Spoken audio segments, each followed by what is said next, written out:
Ia dia miarabantsika manerana ny nosy indray izay ekipany meteo malagasy amin'izao andro hariva somary mandrivondrivotra mangatsiaka izao.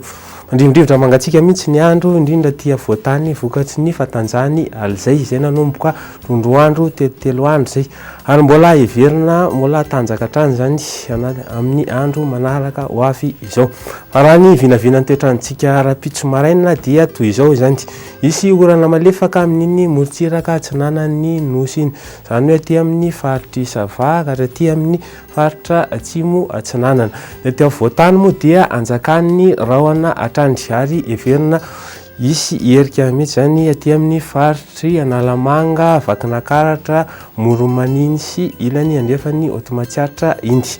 Aty ilany andrefany indray dia isy orana tandrifondraona aty amin'ny faritry Melaky sy amin'iny nosy be ary Sambrano indy. Faritra sisa moa dia fanimbiasa ny rahona sy ny masoandro hatrandry.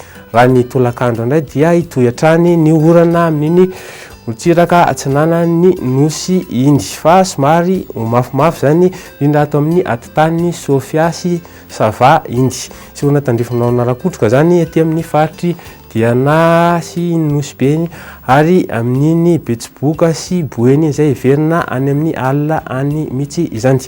Ny aty andrefana moa dia anjakan'ny masoandro hatrany. Faritra sisa zany dia fanimbiasa ny rahona sy ny masoandro. Ny mampana voavinavinana rapitso maraina indray dia 9 iny Vakinakaratra iny, 7 ny aty Analamanga, 7 iny Fianaratsoa indy. Aty amin'ny faritra Sava moa izay tafidina 20 degré Celsius. Raha ny tolakandro indray dia 4 degré Celsius amin'iny mainty rano sy Toliary iny. Fa ny tia voatany zany mbola eo amin'ny 13 degré Celsius eo hatrany.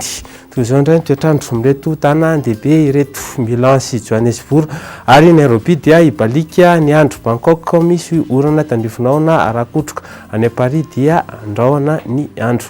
Ny toetrandro amin'ireto nosy ravavy ireto indray dia Seychelles moa ibalika ny andro, La Réunion isy orana tandrifondraona, Comore moa somary anao tanikorana izany, Maurice dia hitantsika orana malefaka. Izay indray navaka tolotra amin'ity alina ity fa manome anareo fotoana rapitso toy izao indray veloma tompoko.